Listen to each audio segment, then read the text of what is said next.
Petit résumé de la dernière fois. Tout a commencé alors que nos trois aventuriers, Carmilla, Bori, Ludwig, arrivaient au grand défilé militaire qui précède le mariage annoncé de Katharina Dodbringer et du prince légitime du Reichland, Wolfgang. Et à leur arrivée dans ce défilé, ils vont être alpagués par certains des Middenheimer qui sont à Altdorf, mais particulièrement par Heinrich Stonbringer, le fils bâtard de Boris Stonbringer et le frère de la princesse Katharina. Celui-ci va avertir, prévenir Carmilla, Bori et Ludwig que Katharina a disparu. Oui, elle a disparu.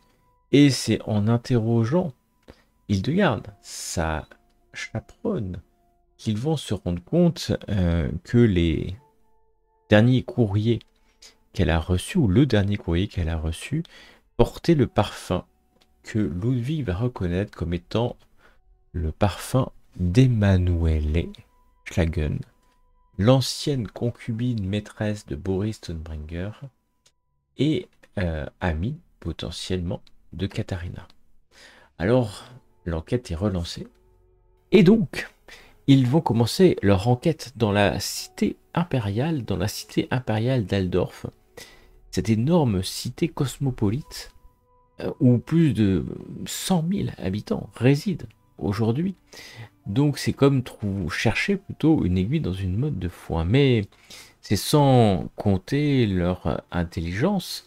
Et après avoir rapidement visité le temple d'Ulrich, où Katharina n'est pas là, ils vont à la guilde des comédiens d'Aldorf afin d'avoir des nouvelles d'Emanuel Schlagen en personne. Et chance, hasard ou destinée, on va leur indiquer que Emanuele Schlagen agit comme comédienne ou travaille comme comédienne dans un théâtre, opéra du quartier des universités de magie. Et c'est là où vont se rendre les trois aventuriers pour tomber sur une Emanuel Schlagen qui, à la fin du spectacle, ne souhaite pas les voir et part en courant. Mais ils avaient aussi récupéré l'adresse personnelle d'Emanuel Schlagen, ce qui va leur permettre de se retrouver près de cet petit hôtel particulier, non loin du quartier des académies de magie, où ils vont rencontrer Katharina,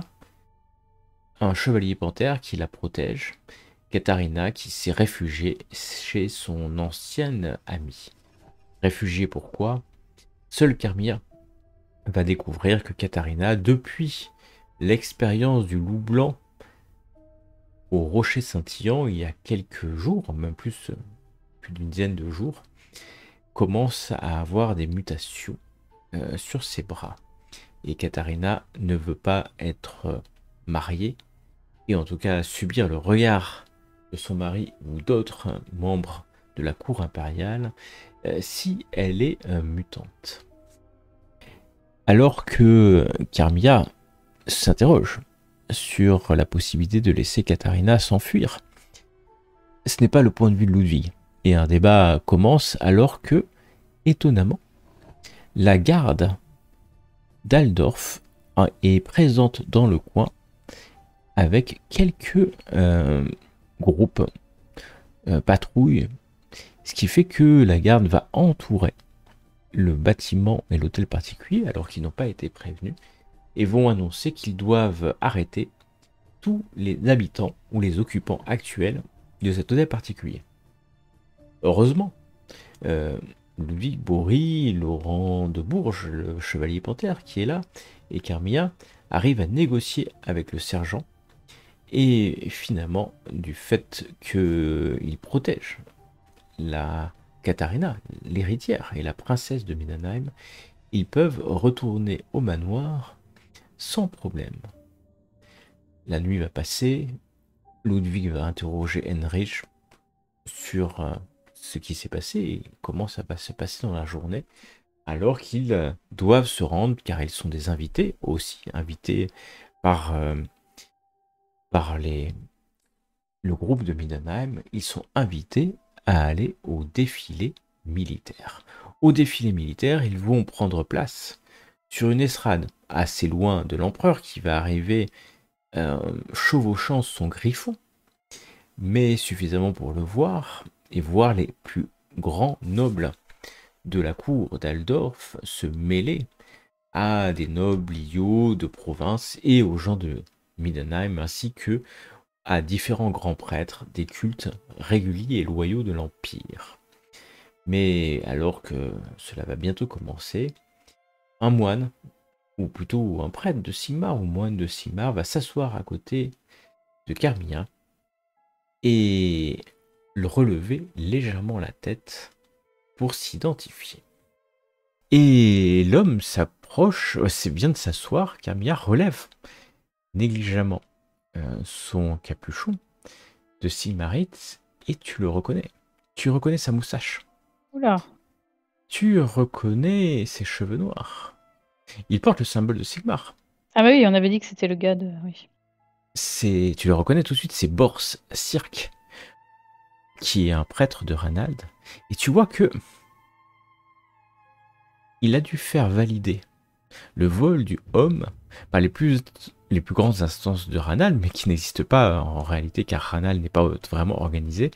En tout cas, il a dû monter dans l'échelon des prêtres de Ranald, car tu le vois tel qu'il est, alors que Ludwig Bori voyait un vieux prêtre qui vient de s'asseoir à côté de Carmilla.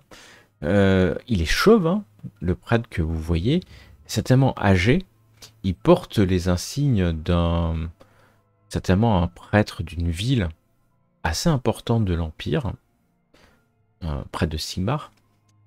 Et il est complètement rasé, il a un marteau au côté d'ailleurs, alors que toi, Carmilla, tu vois bien que c'est Bors, qui n'est pas rasé, ni le visage, ni la tête. En revanche, il a un accoutrement de prêtre de Sigmar, c'est sûr. Et il te... je comprends rien. Eh ben... Ça, c'est une illusion. C'est effectivement, toi tu vois Bors, mais toi, peut-être parce qu'il ne souhaite pas que tu la vois, ou peut-être parce que tu le connais, tu le vois tel qu'il est. Alors qu'autour, tous vont voir que tous vont le voir comme un prêtre de Sigmar.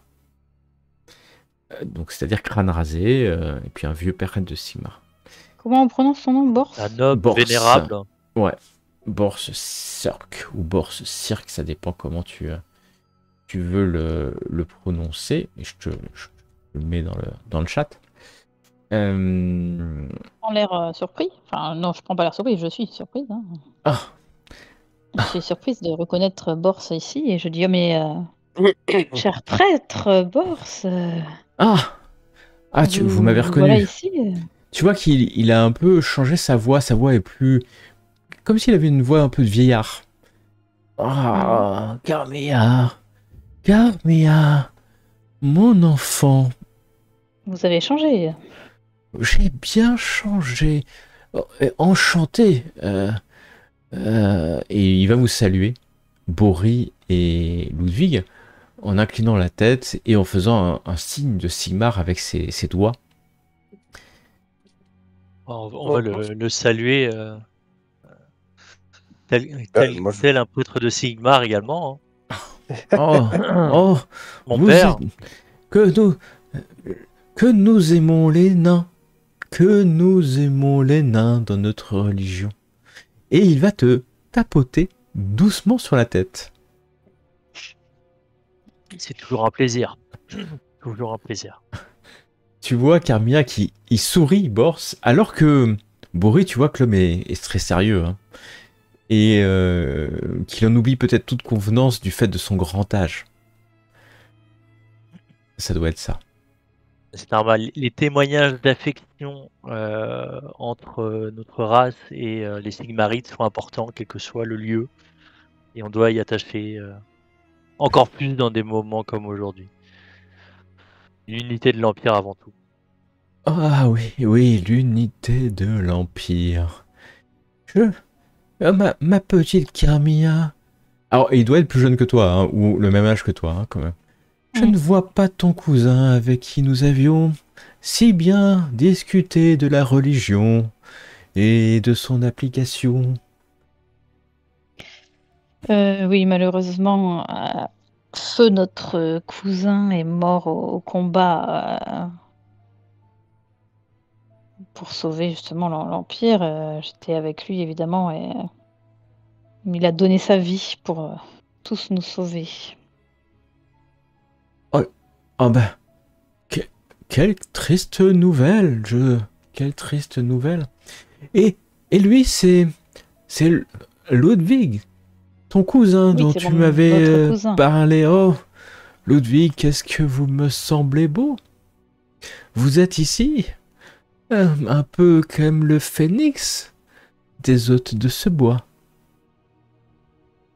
Eh bien, c'est très aimable à vous. J'attends le prénom, en fait, parce que vu que j'étais pas à côté. Oh, oui, il se présente pas à toi. Il se présente pas. Ouais. Oh, Carmilla, mon enfant, ma douce enfant. Il te tapote un peu sur l'épaule. Mais que s'est-il passé, cher Bors, depuis que l'on s'est vu? Oh, j'ai vieilli, j'ai bien vieilli depuis le temps. Et maintenant, c'est le moment de mon grand œuvre final. Et il semble, vous l'entendez comme ça, hein, Boris et Ludwig, un peu comme chanter.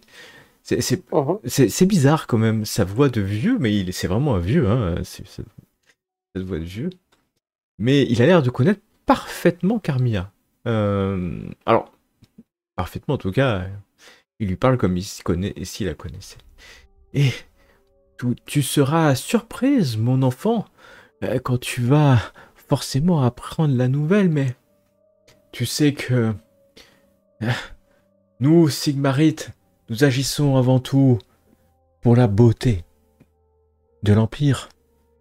Et la beauté du geste, c'est que jamais nous ne voulons de mal à notre empereur. Jamais, Carmilla. Non? N'est-ce pas, Ludwig? Bien Franz, sûr. notre empereur. Gloire à Karl Franz, gloire à l'Empire. Gloire à Karl Franz. Gloire à l'Empire. Gloire à l'Empire. Pour moi, il est venu exprès à côté de moi ou c'est alors, sur le hasard tu penses qu'il était dans la foule et qu'il t'a vu et qu'il est venu, finalement, pas forcément juste pour te voir, parce qu'autrement il aurait pu te voir ailleurs, mais peut-être qu'il était là et que il s'est dit... ou tu sais pas en fait, mais pose-lui la question peut-être. Vous étiez venu pour me demander quelque chose? Oh non, Ma petite. Je vous ai croisé et encore une fois j'ai su que il allait dire quelque chose. Sigmar était avec nous et m'avait poussé encore une fois, ma petite, sur votre chemin. Mais j'ai retrouvé. Moi, je le vois pas en Sigmarite. Ah non, en fait, il a un déguisement de Sigmarite, mais tu vois clairement son visage pas rasé, tu vois la moustache, les cheveux. Clairement, c'est Bors, quoi. Il n'y a pas de problème. Pas trop. Tu peux. Oh, tu peux. Si tu moi, j'essaie de. Ah, mais mon cher Bors, vous êtes. Attends, c'est quoi le nom de son dieu déjà? C'est Ranald. Vous êtes bien un prêtre de Ranald? Oh, mais vous avez dû tomber sur la tête. Mais Ludwig, rappelez les règles de bonne conduite à votre cousine. Je suis prêtre Sigmarite depuis des années. Moi, je me souviens bien, c'était il n'y a pas si longtemps. Il vient de murmurer à l'oreille. Carmilla, je suis ton ami. Carmilla. Pourquoi c'est pas bien d'être prêtre de Ranald ou... Alors, Il n'y a pas de problème en soi à être prêtre de Ranal parce que c'est un prêtre, enfin c'est une religion qui reste la religion, elle est dite des voleurs mais elle est aussi des marchands, et donc c'est un dieu qui est loyal, hein. C'est pas un dieu chaotique, très très loin de là. Après, ce qui est sûr c'est que il est en train d'usurper le vêtement d'un Sigmarite. Et ça, t'as bien conscience que c'est pas une bonne chose. D'ailleurs, c'est certainement puni de mort, ce qu'il est en train de faire. Mais, Carmilla, une fois que j'aurai fini mon grand œuvre, je te promets, tu en seras la première bénéficiaire. Je n'ai pas oublié que vous m'avez sauvé la vie et que vous m'avez rendu les pouvoirs. Et oui, il parle plus fort. Dans ce cas-là... Il parle plus fort. Oui, Carmilla, vous m'avez rendu les pouvoirs qu'un instant, mon Dieu m'avait enlevé. Car oui, il m'est arrivé de vivre dans le péché. N'est-ce pas, Ludwig, on peut pécher? Je regarde, je fronce un coup les sourcils. Je regarde Ludwig en entendant ça. Comment? Comment, Ludwig? Nous ne vivons, voyons, pas dans le péché. Nous combattons le mal et les personnes corrompues. Je regarde Carmilla et puis je lui dis, pourquoi tu dis que c'est un prêtre de Ranal? Oh, elle s'est trompée, mon ami. Je veux dire que je n'ai jamais été très... Carmilla, toujours. Carmilla sait très bien ce que c'est un prêtre de Sigmar. Oh. Mais veuillez m'excuser de vous avoir interrompu. Et il va revenir vers toi, Carmilla. Bon. Moi, pardon, Gauthier. Oui. Moi, j'essaie de quand même de faire attention à l'escorte, au cortège, et surtout aux futurs mariés, parce que je me dis, c'est peut-être... comment dire, on essaie peut-être de détourner notre attention. Ah, je reste très bien. Vigilant. Tu restes vigilant. Je reste vigilant à ce qui se passe, surtout envers Katharina. Ouais, et très bonne qui, idée. je pense, est le plus en danger. Très bonne idée, parce que, effectivement, non, Katharina est très bien entourée. Comme je vous l'avais dit, elle est entourée maintenant de 5 chevaliers panthères. Et elle est à sa place. Par contre, le prince Wolfgang n'est pas là, car vous avez entendu dire qu'il défilera. Certainement. Donc tu regardes, et je vais te dire ce que tu vas voir, mais je vais finir la phrase. Bien sûr, oui. Que Bors va dire à l'oreille de Carmilla. Mon ami, ma gloire sera ta gloire. Ma bonne amie, sous l'ombre de Verena, Galmaraz te rendra une gloire éternelle. Il se lève, vous salue. Oh, je peux lui répondre quand même. Tu peux lui répondre, bien sûr. Je n'ai que faire de la gloire, à vrai dire. Sauf si vous me mettez dans les confidences et que vous m'expliquez les choses. Si c'est pour me laisser dans l'ignorance, vous pouvez garder votre gloire. Oh, ce n'est pas une question de gloire. Je n'aspire pas à la gloire. Mais j'espère que mon Dieu m'élèvera aussi haut que possible dans son estime.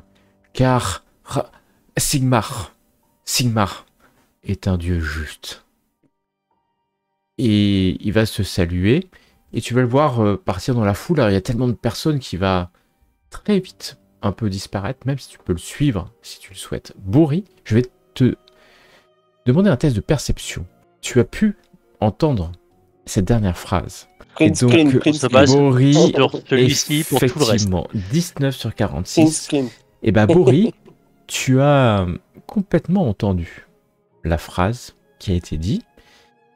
Qui te paraît bizarre, mais bon, après tout, il n'y a rien de... On parle de Verena, on parle il a parlé de Galmaraz, qui est le marteau mythique de Sigmar, hein. Donc, à toi C'est pas celui que porte l'empereur pour le moment? Ah oui, bien sûr, c'est celui qui porte Ah. l'empereur, et d'ailleurs, l'empereur a Galmaraz à son côté, puisque c'est son arme. C'est un marteau runique, hein, et c'est le symbole de l'office de l'empereur depuis la fondation de l'Empire. Et voilà que Bors a dit, se mêle à la foule. Je vais te dire, toi, ce que tu vois. Si tu me fais un test de perception, s'il te plaît, avec plus 20%. S'il te plaît. Toujours moi ou Non, je parlais de Ludwig, puisque Ludwig, Ouais. D'accord. il essayait de percevoir. Oh là là. Et c'est passé pas loin, mais tu peux avoir des points de chance encore, si t'en restes. Non, j'en ai plus. T'as plus. Et voilà Sinon, je l'aurais que utilisé, mais là. tu vois que... Tu vois quoi? Tu vois que on est... c'est encore le matin, hein. Fin de matinée, pardon, excuse-moi. Et tu vas voir plusieurs choses. Tu vas voir que les Middenheimer sont un peu de leur côté, malheureusement. Et je vais juste refaire ce que tu vois. Tu vas voir Boris Stonebringer. Tu sais que Boris n'avait pas forcément volonté de donner sa fille en mariage, mais que pour la paix de l'Empire, il doit le faire. Il était d'accord. Il est d'accord. Il n'est pas à côté de l'empereur, mais il est accompagné de ses hommes les plus loyaux, c'est-à-dire Verein Tugendheim, qui est le commandant en chef des Chevaliers Panthères de Middenheim, qui est très content, hein, puisqu'il va y avoir un défilé militaire, hein, donc un peu... Et puis, il y aura certainement aussi des hommes de Middenheim qui vont défiler. Il y a Katharina Thunbringer qui est bien entourée et qui est résignée. Hein. Tu vois sur son visage la résignation. À côté, il y a bien entendu sa chaperonne, Hildegard Zimperlich, qui est là. Et il y a aussi Arulric, qui est là. Puisque le grand prêtre d'Ulric de Middenheim est ici. Et puis d'autres nobles, que je ne vais pas nommer, mais il y a aussi d'autres hommes de Middenheim. Il y a à côté de l'empereur, il y a l'empereur, Karl Franz, qui est là, qui est un homme que tu vois dans la force de l'âge, hein, fort vigoureux. Il est calme, il est impérial, presque jupitérien si je pouvais me utiliser ce terme-là. C'est-à-dire qu'il est calme, il est distant des débats, et d'ailleurs il est séparé de 1 ou 2 mètres sur son trône des premières personnes et des premiers chevaliers qui le protègent. Il est donc pas au contact des autres, personne ne vient lui parler en permanence. Hein. Il est entouré de chevaliers du haut homme, c'est un cadre. C'est des chevaliers importants de la Reckguard, je vais y arriver. Il y a aussi le grand théogoniste, Yuri XV, accompagné des chevaliers griffons, des chevaliers du cœur ardent, le haut capitulaire Volkmar, qui est pas ton ami, Ludwig, mais il est là. Et puis vous allez voir, tu vas voir quand même des personnes que tu connais pas, mais si tu vas en trouver un, Jan Zuntermann, tu te rappelles de lui? Le nom me dit quelque chose. Ouais, Jan Zuntermann, vous savez que c'est un espion de la Chambre Noire. Ouais. Donc des espions, et tu vois qu'il parle avec un certain nombre de personnes qui sont certainement des hauts fonctionnaires. Et tu vois aussi la délégation de la comtesse Emanuele von Liebvis, qui est la comtesse de Nuln. Rappelez-vous, vous l'aviez presque croisée il y a quelques jours. Donc il y a plusieurs grands électeurs ici. Il y a l'empereur qui est un grand électeur. Il y a Boris Stonebringer qui est un grand électeur. Il y a Yuri XV qui est un grand électeur. Et puis Arulric qui est aussi un grand électeur. Donc on est quand même, vous vous rendez bien compte, un moment important de l'Empire, puisqu'il y a de nombreux hauts électeurs qui sont ici. Et Emanuele von Liebvis est aussi une comtesse électrice. Et vous savez qu'elle est ici. Compteur. d'électeurs en tout. de grands électeurs. Donc, oui, 17 électeurs. Un par grande province, hein, la Verland, l'Auckland, le Midland, le Northland, l'Ostland, le Steiermark, le Reichland, le Stirland, le Talabecland, le Wissenland, le Solon, la Dragwald, le Moutland, le Grand Théogoniste, l'archilecteur de Talabain, l'archilecteur de Nuln et Arulric. Et donc là, quand je vous ai dit la liste, vous avez bien conscience qu'il y a 3 grands électeurs qui sont des grands prêtres de Sigmar. Et donc ça, c'est quelque chose qui est important aussi à savoir, c'est que les Sigmarites ont 3 voix. Et souvent, les archilecteurs de Talabain ou de Nuln votent de la même façon que le grand théogoniste. Donc, vous avez là quelques grands électeurs et qui comptent, puisque finalement, le Midland est très puissant au nord et souvent dirige les votes du Northland, puisqu'il dirige le Northland aussi. Et puis, le Reichland, souvent, donne la voix pour les électeurs qui sont plutôt les lands qui sont plutôt du sud et plutôt sigmarites. Au nord, c'est plutôt des Ulrichiens, au sud, c'est plutôt des sigmarites. La religion joue pas trop sur ces votes-là, en vrai. C'est plutôt la stabilité de l'Empire, voilà, qui prône. Mais ici, il y a de quoi de faire la politique à haut niveau, même si vous avez bien conscience que vous n'avez pas exactement la capacité à aller discuter avec l'empereur et directement.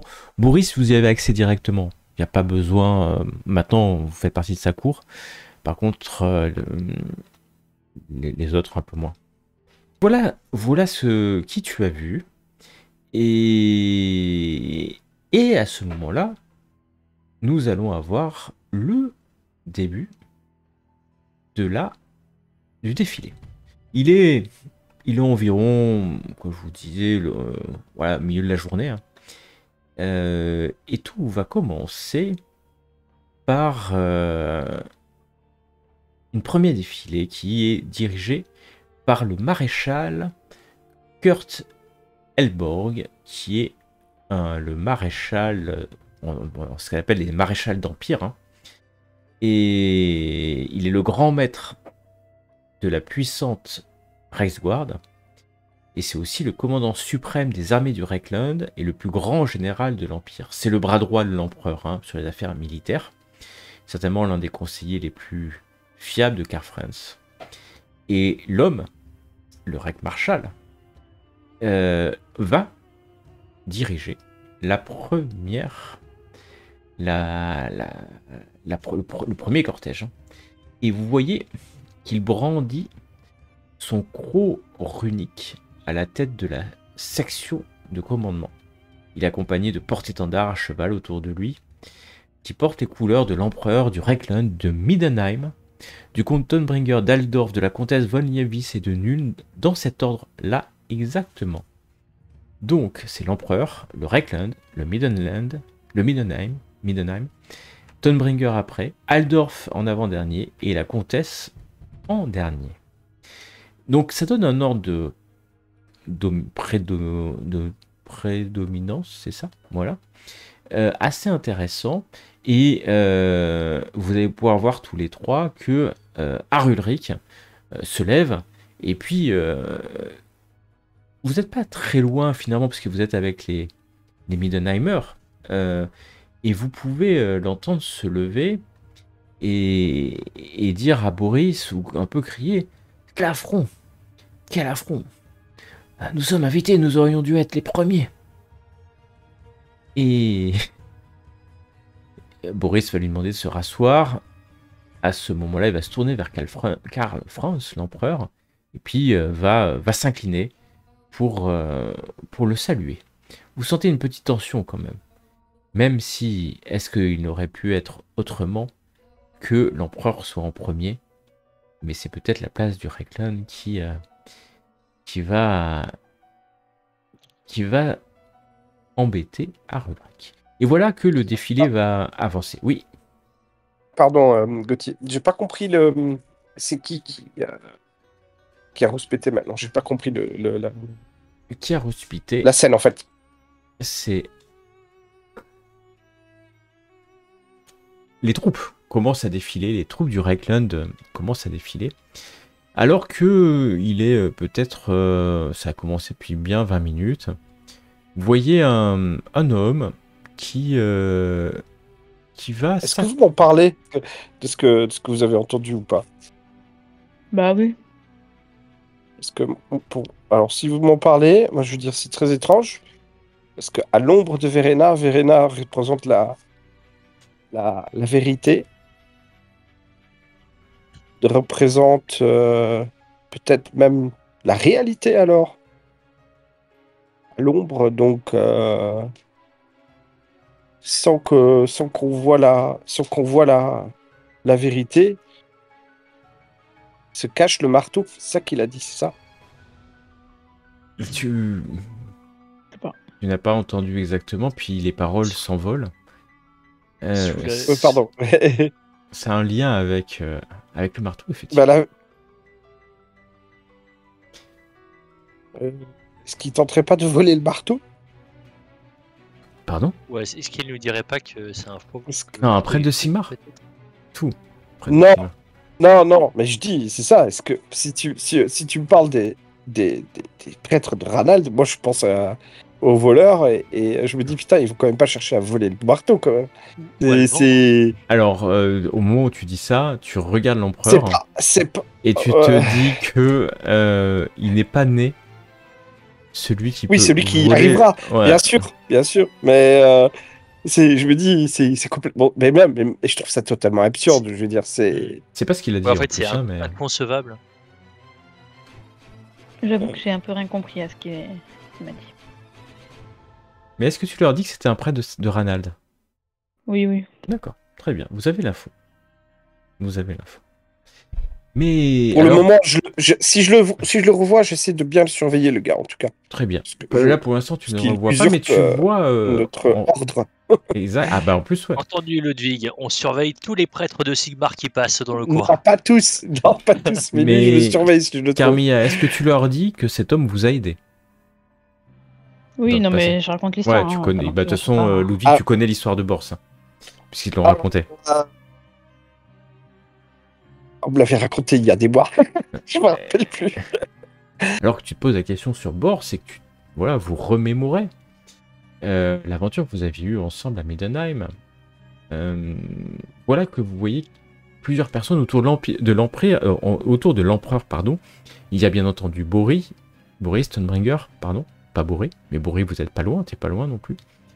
Et puis il y a aussi la comtesse, mais il y a un homme qui s'approche. Vous voyez un homme qui s'approche. Vous reconnaissez les armes parce que c'est des armes connues, mais le taureau là, vous voyez.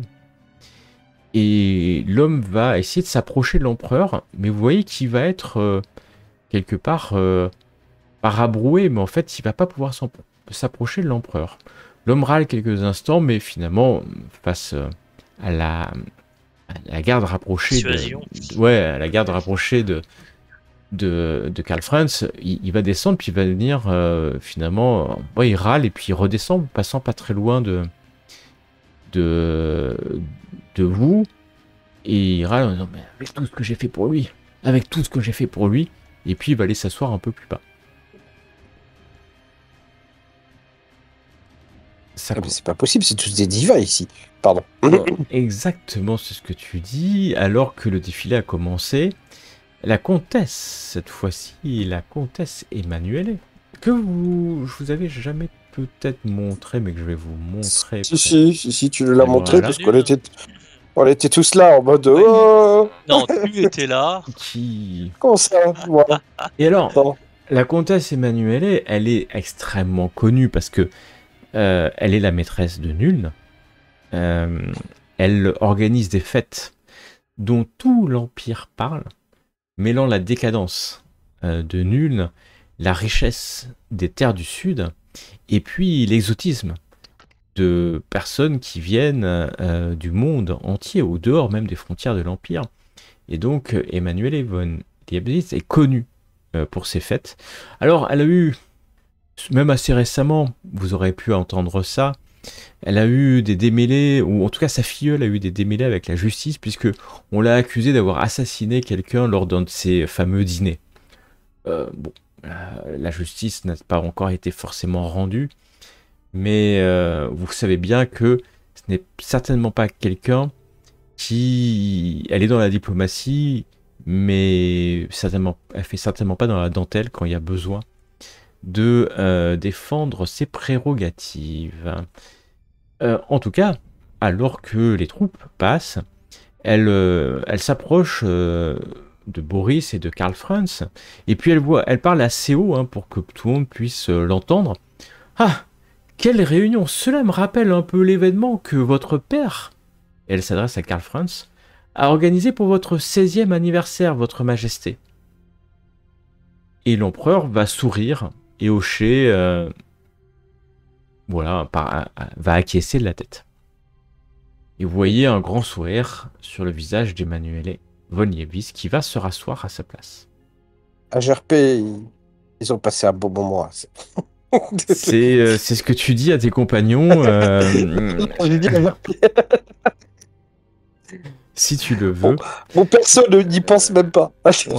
Alors que tu dis ça, vous voyez les ordres de chevalerie, la Pistol Corps, la Reg-Guard, avec le cercle intérieur en tête, suivi des commandants de plusieurs bannières de chevaliers, les armures scintillant au soleil, un régiment de chevaliers panthères, dont de nombreux membres du chapitre de Middenheim, les chevaliers du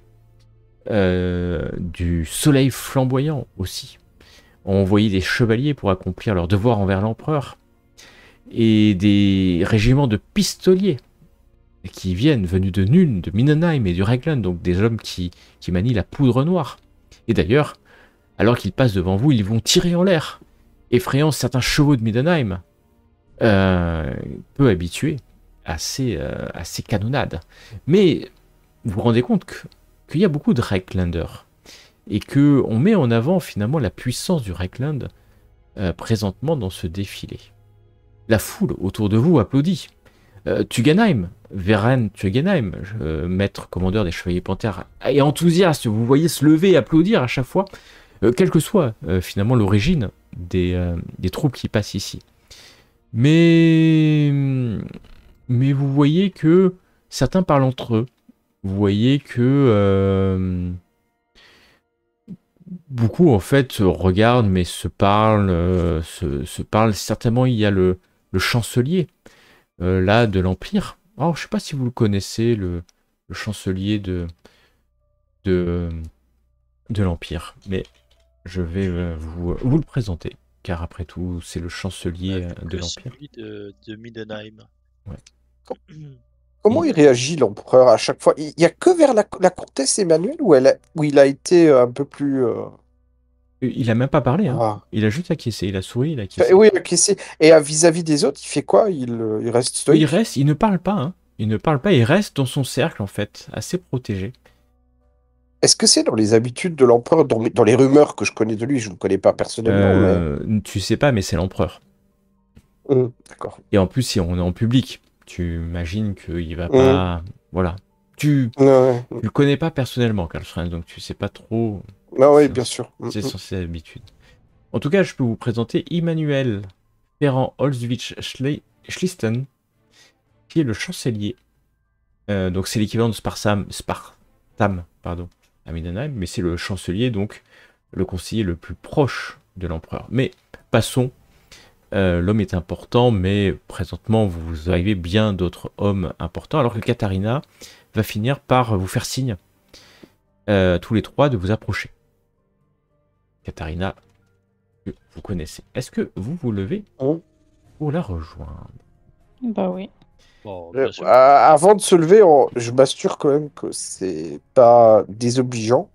Alors en fait non, parce que en fait les gens se déplacent, parlent entre eux, certains applaudissent. Ça va être très long en fait. Il y a 4 heures de défilé. Et il faut imaginer qu'ils vont au pas. Donc en fait, il faut un quart d'heure pour que quasiment, ou même plus, un quart d'heure, 20 minutes pour qu'un régiment passe devant vous. Donc ça va être long et pour certains certainement pénible d'attendre ça. Mais c'est la vie des défilés militaires. Et ça peut parfois durer plus, hein, une journée ou deux. Hein. Surtout que chacun marche au pas le plus lentement possible pour que chacun puisse admirer les costumes, pardon, c'est pas les costumes d'ailleurs, l'équipement et puis les uniformes des militaires.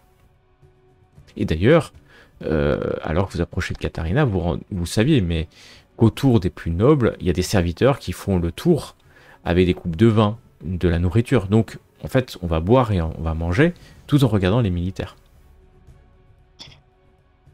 Bien. Voilà. Ouais, en fait, c'est des événements qui sont tellement longs, tellement. Exactement, c'est très mondain en fait. C'est plus. Ouais, vas-y, oui, je vous en prie. Et vous approchez de Katharina et vous rentrez dans le cercle finalement. Il y a là les plus hauts nobles, hein, les Boris Stonbringer, Katharina, puis le chancelier Emanuele Ferrand qui est là, Emanuele von Liebis qui vous regarde et qui va d'ailleurs vous saluer avec ce mot. Ah, des plus putrides marais jusqu'aux plus hautes tribunes de l'Empire, on rencontre toujours des personnes intéressantes. Et elle va vous faire un magnifique sourire qui ferait craquer certainement plus d'un ou d'une Moi je craque, moi je souris. attiré par la beauté de la comtesse. Oui, moi je craque, moi je Ouais, souris. tu peux craquer. Bourri, elle lui manque une barbe quand même pour être attrayante.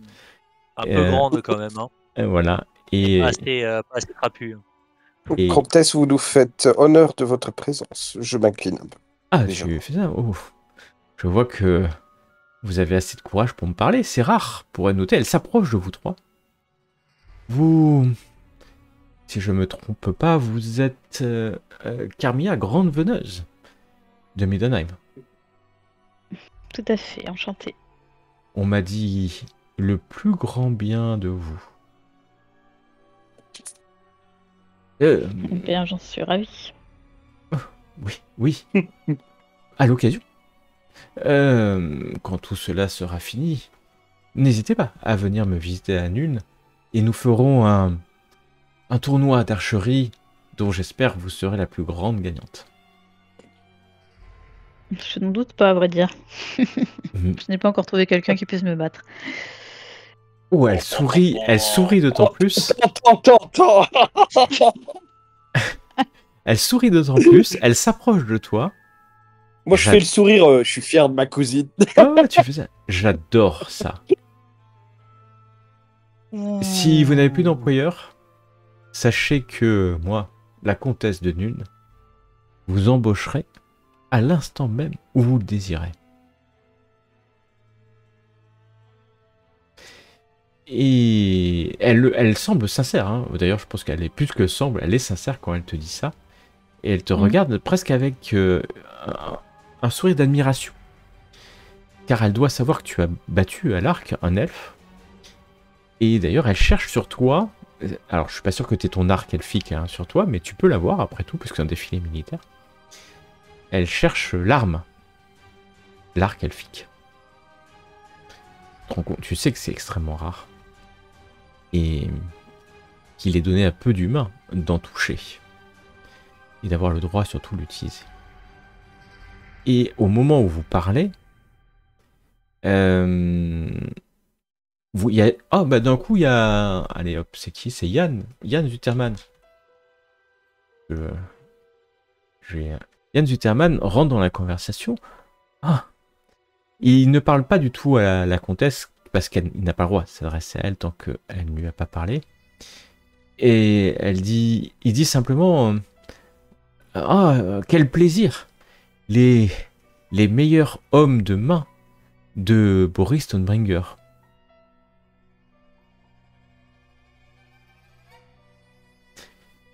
Il y a un grand silence. Ouais, parce que je me considère pas comme homme de main, donc je reste stoïque. Surtout pas du Midland, quoi. Donc je reste stoïque. Et puis je fais c'est à nous que vous parliez? Je le regarde, je lui fais écoutez, tout l'honneur est pour nous. De jour comme de nuit, nous pensons à vous. À moi? À moi? Oh, bah, pensez à moi. Là, je Mais regarde Boris et je me dis, mais qu'est-ce qu'il raconte? bon. Bah, Yann Zuterman semble un peu surpris aussi, mais va faire bonne figure, resserrer un peu son médaillon de Sigmar, de Sigmarite. Oui, euh, et la comtesse, alors elle va faire un sourire, mais vous aussi, j'ai besoin que vous veniez dans une de mes fêtes, maître nain. Oh là là. Je sens que nous Et avec pouvons le nous grand amuser. honneur. Euh, je ne pensais pas que Boris Stonebreaker avait... Ah, mais pourquoi pas, après tout. Je... Je demande à la compte. Ah, pardon. Ouais, vas-y, je t'en prie.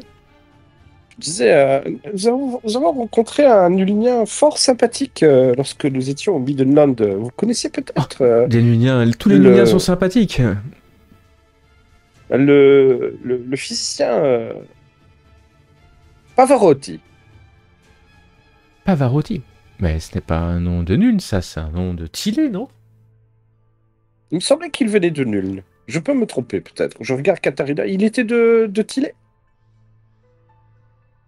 Oui, oui. J'avoue que c'est le joueur qui Oui, se oui. gourre Katharina peut-être. dit oui, oui. Luigi Pavarotti est un des meilleurs médecins de Tillet.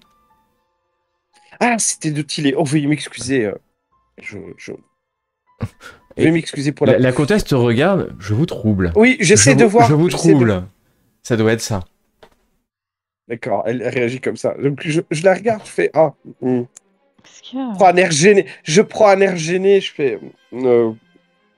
C'est le genre un peu gêné. Mince, j'ai pas de réponse. D'un coup, comme si quelque chose s'était passé à côté d'elle, elle va faire demi-tour et puis va parler à quelqu'un d'autre. Mais vous imaginez que c'est un peu son mode de fonctionnement, d'aller de ci, de là, Dommage. pour gérer son réseau et aussi, Je voulais lui poser encore une petite question. Tant pis, bon, ça sera peut-être plus pour tard, peut-être plus Ouais. tard. En tout cas, on vient vous servir à boire.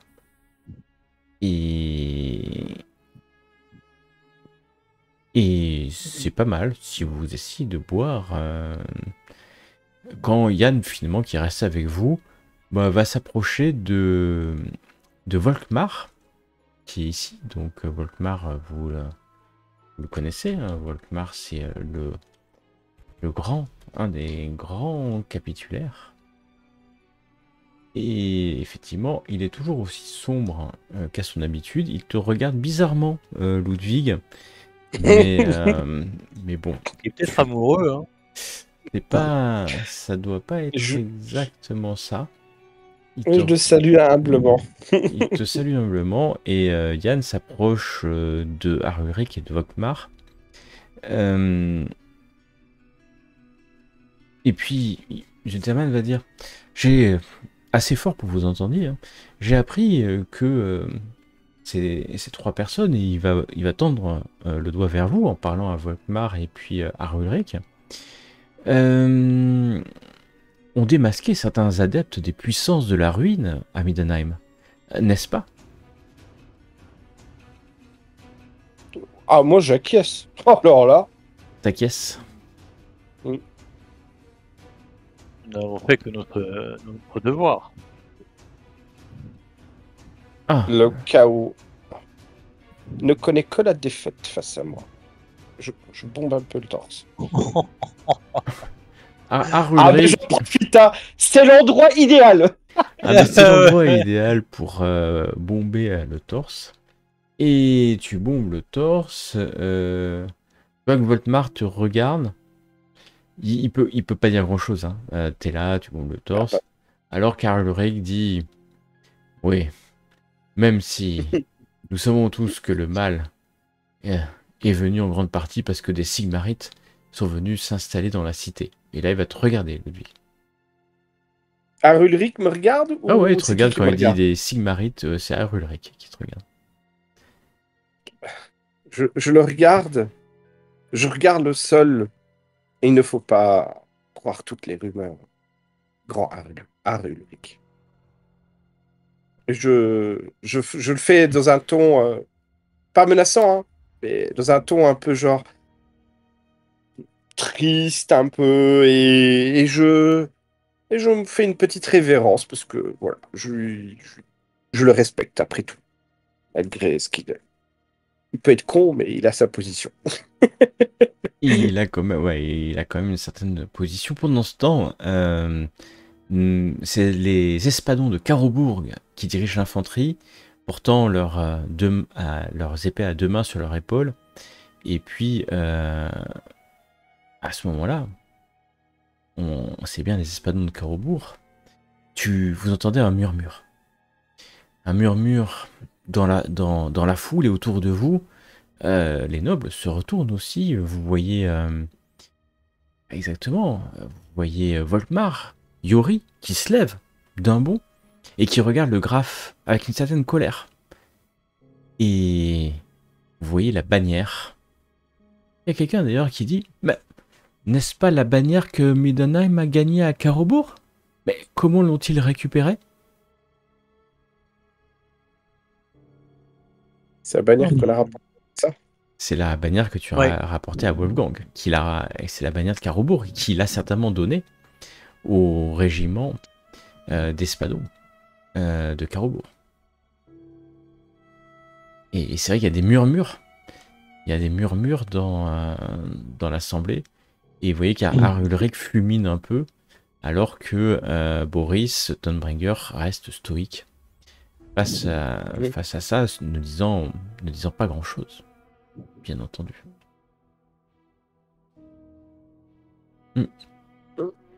Pas grand-chose.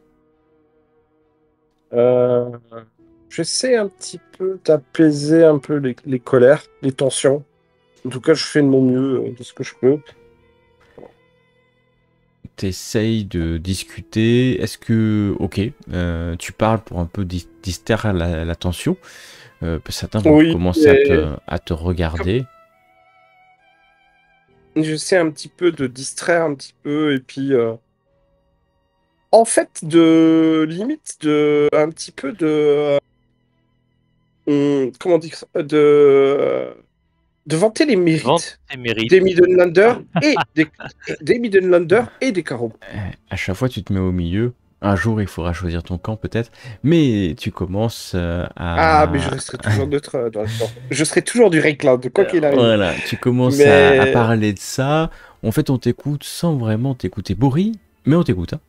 Hein. Boris, pendant ce temps, tu constates que la comtesse Emmanuelle a profité du moment pour s'approcher de l'empereur. Étonnamment, tu vois que ces gardes du corps ne font pas grand-chose parce que, bah, tu sais, c'est la cousine hein, de l'empereur. Et donc, elle s'approche. Et finalement, alors que tout le monde regarde la bannière, elle vient s'approcher de l'empereur et lui parle. Mais l'empereur lui dit de rester à quand même 1 ou 2 mètres de distance. Est-ce que Boris, tu veux t'approcher pour écouter ou pas? Oui, fais-le. Si moi je peux pas, fais-le. Ouais. Je vais essayer de faire un peu le. Si moi j'ai pas. comment dire, Fais à manger. Fais à manger, s'il te plaît. L'ébahi devant les comment dire les enseignes, devant les grands personnages de la cour, ils m'ont rapproché. Il y a un truc qui est bizarre, elle le Tranquillement. tient par les couilles ou quelque chose comme ça, je sais pas. Pardon? Il y a un Pardon truc trop bizarre. Pardon. La cousine? Ah oui, peut-être. Allez, fais-moi un test Pardon, de mais- perception, s'il te plaît, Boris. Lance. Ah bah Et relance-le, s'il te plaît. 91. tu pries tous les dieux. Je... euh, Il te reste un point de chance. ouais, je vais relancer. T'en prie. Vas-y. Allez. Ah, presque le 11. Presque le 11. Dommage. Presque C'est le pas mal, mais c'est bien. C'est bien. Tu t'approches. Alors, est-ce que tu seras discret, mais il y a tellement de monde. Tu vas entendre cette conversation. La comtesse parle à Karl Franz, l'empereur. Mais je vous l'ai dit, mon cousin, les Toppenheimer ne sont pas différents des Junkford. Ils sèment la discorde regardent au-delà de leurs frontières, ravis de vieilles revendications. L'empereur va répondre d'une voix assez ferme. Bon, je ne suis pas sûr que ce soit le moment, il y a d'autres choses à faire. Mais Majesté, comment le sauriez-vous? Je vous demande pardon? Parlez-vous à Karl Franz pour apprendre votre texte ou est-ce le chancelier qui l'écrit pour vous? Mais de quoi parlez-vous? Oh, allez, vous allez peut-être tromper tout le monde, mais je le connais depuis que nous sommes enfants. Vous avez évité Thunbringer toute la journée? Où est Karl Franz? Où est-il? L'empereur se la regarde. Disparaissez. J'ai parlé. Et les hommes qui sont autour de lui, sans la toucher, vont repousser la comtesse qui ne se laisse pas repousser. Elle va faire une révérence assez exagérée et va descendre de quelques mètres pour vous rejoindre le reste des nobles sur l'estrade. Yori a commencé. Yori XV, le grand théogoniste, commence à prier Sigmar en louange à l'Empire. Et alors que les Ulricains de la garde Tontegen, eux aussi prient Ulric. Vous voyez que les Ar-Ulric se joignent aussi, Et effectivement, en fait, commence à partir deux prières différentes. Et autour de vous, chacun commence à prier. Soit Sigmar, soit Ulric. Noble, moins noble, prêtre, même la comtesse, qui vient de rejoindre la masse, se met à prier Sigmar. Mais la question est la suivante. Qui allez-vous prier? Sigmar, évidemment. Bourri, tu es peut-être le seul à être quelque part exempté de prière à Ulric ou Sigmar, car tous savent bien que les nains ont leur propre dieu. Mais bien sûr, tu as tous les dieux nains, le panthéon nain, donc tu peux très bien ne pas te mettre. Non, mais tu es dans les terres humaines, tu sais qui tu dois prier. Mais tu es dans les terres humaines, effectivement. Je vais prier Sigmar, je reste sur mon. Tu vas prier Sigmar. Ludwig. Quelle question. Sigmar, tu vas prier Sigmar.